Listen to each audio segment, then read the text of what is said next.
VP Sara napabaliktad ang kaaway sa kanyang deklarasyon.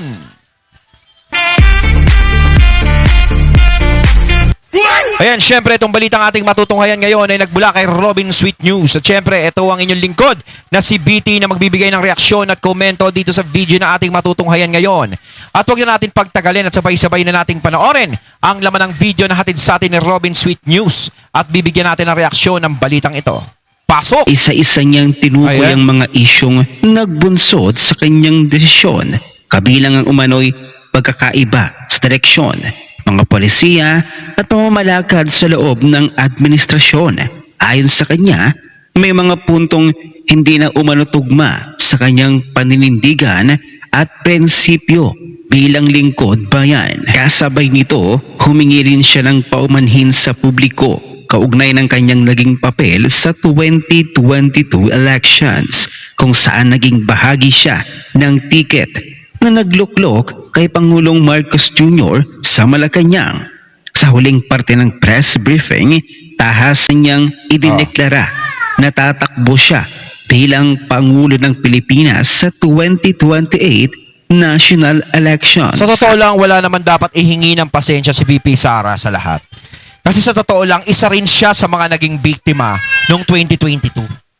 Hindi naman natin alam lahat eh. Tayo, bumoto tayo. Hindi natin alam na gano'n ang mangyayari. Si VP Sara sumama sa kanila, hindi rin alam ni VP Sara na gano'n pala yung mangyayari. No? Kaya hindi din naman na ginusto ni VP Sara. Kasi kung ginusto ni VP Sara, hanggang ngayon, magkakasama sila. No, hindi niya ginusto eh. Kaya kita nyo ngayon, inhiwalay siya.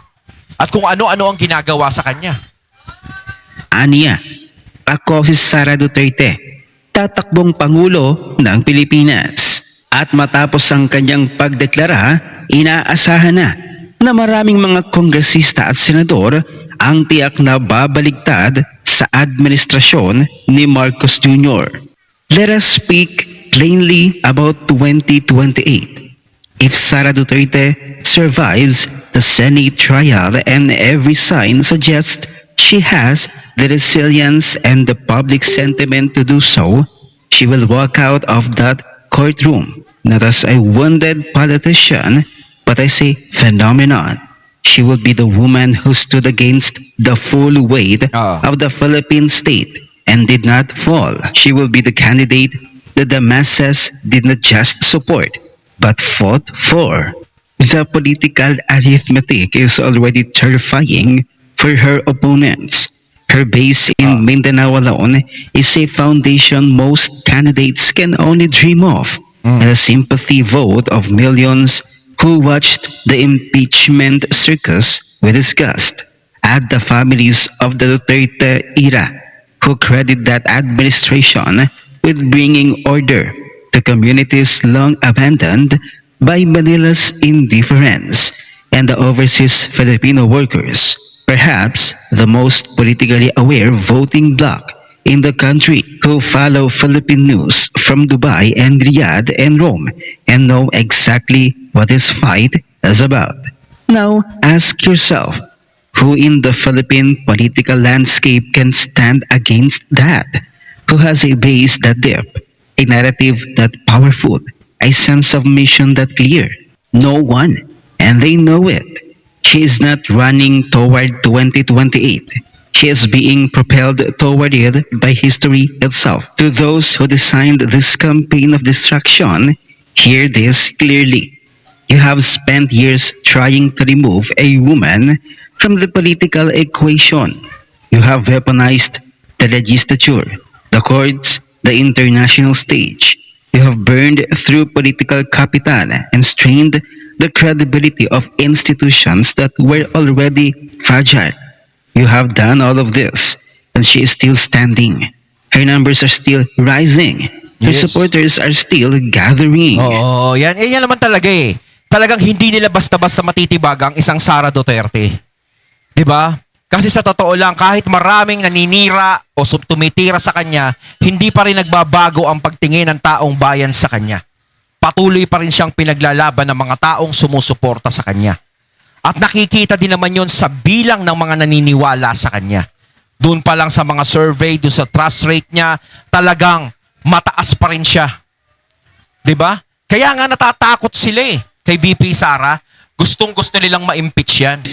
It has Ayan. barely begun its most consequential chapter. The trial by fire she endures today is not her ending. It is her becoming. Every attack absorbed, every injustice weathered, every attempt to silence her that fails. All of it is being written into the political consciousness of a nation that has been waiting for a very long time for someone who cannot be bought, cannot be broken, and cannot be stopped. The Philippines has always been a country of extraordinary people Yes. governed by ordinary politicians. Perhaps what 2028 offers, what this moment of fire and fury is paradoxically producing, is something greater. A leader whose credibility Medyo was mahaba yan. earned not in comfort, Oh. but in combat. They wanted to end her. Instead, they may have created the most formidable political force the country has seen in decades. The reckoning is coming, and they will not be ready for it. Kaya sa deklarasyon Sa totoo lang talaga, no, ang talagang nagtulak kay VP Sara, no, hindi naman yung taong bayan Kaya siya nagdeklara na siya itatakbong presidente. 'Di ba? Sa totoo lang kasi 'di ba may mga chismisa noon, may mga nababalitaan tayo na wala naman na talagang plano tumakbo si VP Sara sa pagiging presidente sa 2028. Kung naging maayos ang pamamalakad ngayon. 'Di ba? Gusto niya na lang tapusin ang termino niya sa pagiging vice president at siya'y babalik na sa Davao. At tatapusin na lang pagiging termino niya doon bilang mayor. Ang kaso nga lang, sa sobrang takot nila, nung inilabas yung mga survey dati, di ba dati pa, bago yung confidential fund, bago lumabas yung confidential fund na yan, magkasundo pa sila ni BBM nun Doon na, maraming naalarma kay BP Sara. Nung nagna-number 1 na si BP Sara nun, sa mga survey nun, na hindi nila akalain na talagang si BP Sara ay mangingibabaw. Siyempre gusto nila gusto nila ng yung mga taong kinabahan kay BP Sara noon, gusto nila ng kapangyarihan, gusto nila makapwesto. So kung si BP Sara number 1, hindi sila makakapwesto. Gusto nila pagkatapos ng termino ni PBBM, sila ang papalit. Kaso baka hindi ganun ang mangyari. Naging advance yung pag-iisip nila. Kaya sa sobrang advance ng pag-iisip nila, hindi na nila naisip yung gustong mangyari ni BP Sara na hindi naman na siya interesado sa pagiging presidente. Ang inisip nila, baka tumakbo yan, baka mamaya buladas lang na hindi tatakbong presidente yan. Wala Ang ginawa nila ng hindi maganda. Confidential fund, kung ano-ano ang itinamba kay BP Sara, kung ano-ano ang ipinasa kay BP Sara, kung ano-ano ang binintang para masira. Tinabla ng administrasyon, ganun ang ginawa sa kanya. Pinakulong si PRRD, sinira pangalan nila. 'Di ba? Sa sobrang tigang nila sa kapangyarihan, ganyan ang ginawa sa mga Duterte. So, syempre, si VP Sara, anong gusto niyong gawin ni VP Sara? Manahimik lang sa kabila ng mga ginagawa nila sa kanya? Sa kapamilya niya? Syempre, hindi ganun. So, sino ngayon ang nagtulak na tumakbo siya bilang presidente na hindi naman dapat niya gagawin? Di yung mga tao. Yung mga taong nakapwesto na gusto siyang pabagsakin. Kayo din ang may pagkakamali. Kung kinaibigan nyo nilang si BP Sara noong mga panahon na yun. Di walang problema.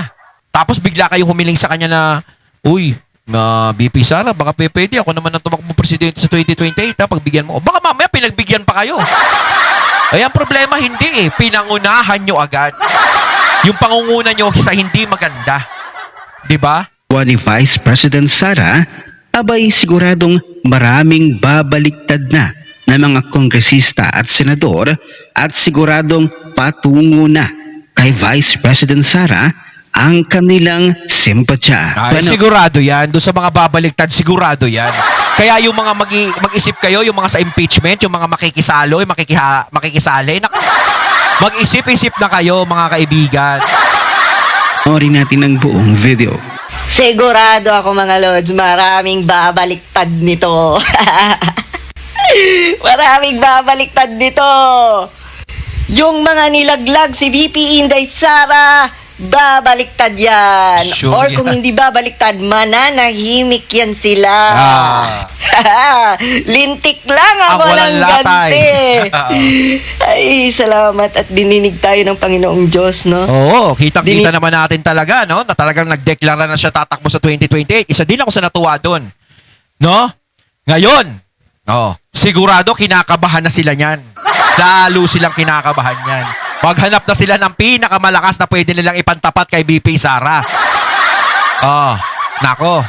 Dinig tayo ni VP Inday Sara, and kailangan talaga makabalik na mga Duterte. Diba? Sobrang nakakabwisit na yung mga nangyayari, yung mga pamumulitika ng mga pulpitik. Pero syempre, huwag tayong maging kumpiyansa pa rin. Dahil hindi hawak ni VP Sara ang makinarya. Yun pa rin eh. 'Di ba? Pero kung taong bayan ng yun pa rin. Ano natin? Taong bayan ng kakampi ng ni VP Sara. Kahit hawak nila ang makinarya. No, kung talagang sila kumpiyansa sila sa sarili nilang matatalo si VP Sara, lumaban sila ng patas. Ipakita nila na kaya nilang lumaban ng patas. Tiko natin ngayon, kailangan natin ng another Duterte. Yes, kailangan Para talaga maibalik na naman ang dignidad ng mga Yes. Pilipino. Grabe ang ginawang kabalasubasan, no? Ng Marcos Tsaka gusto nilang kumilos si VP Sara. Hindi nila nakikitaan na kumikilos ng pagiging vice. Nako, nakikita kong kumikilos si VP Sara. Syempre, hindi niya na para i-announce pa. Hindi na para magpapansin siya. 'Di ba? Pero eto, pag siya naging presidente, sigurado makikita niyo yung pagkilos niya. Mananawa kayo. 'Di ba? Gusto niyo siyang kumilos? Sige. administration ngayon. Kailangan makabalik ang mga Duterte. Kailangan the next president, si VP Inday Pag Sara. naging presidente si VP Sara, umpisahan nyo nang mag-impake. Actually, dapat nga, dati pa yan eh. No? After kay Tatay Digong, dapat nga si VP Inday Sara. Kaya lang, hindi naman, di ba? Hindi naman gahaman sa kapangyarihan si VP Inday Sara. Panalo na sana siya noong 2016 eh. But naniniwala ako, this is the right time. Ngayong 2028 ang tamang panahon. At simulan na natin mga Lods, ikampanya na natin si VP Inday Sara. At siguraduhin natin landslide. Ayun, natatay natin ngayon ang video na nagmula kay Robin Sweet News. At syempre natunghayan natin ang boses at video na yan na binigyan din natin ng reaksyon na nagmula kay Chinitong Tisoy, kay Mr. Real Talker. Kaya mga katunay, ang masasabi nyo tungkol dito? Comment lang po kayo sa comment box. So once again, I'm BT and I'm out. Peace.